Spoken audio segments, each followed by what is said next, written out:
On a small island off Sweden's west coast, the sea shapes the people, the houses, and their stories. We work with care to recreate wooden details from over a century ago. It's not just restoration, it's storytelling in wood.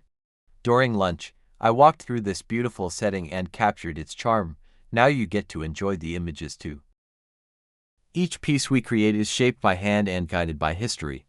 The patterns may be small, but they carry the spirit of the past. Working here is more than a job, it's preserving a legacy. As the waves roll in and the gulls circle above, we keep carving, knowing these details will stand for generations to come.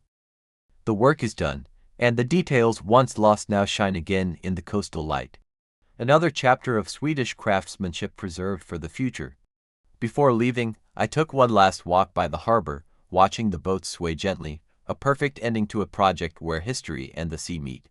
As the tools are packed away and the island grows quiet, I'm reminded why this work matters. It keeps stories alive. Every project is a journey through time, shaped by hands and heart. Thank you for joining me in this one, and for keeping the spirit of Swedish craftsmanship alive by watching.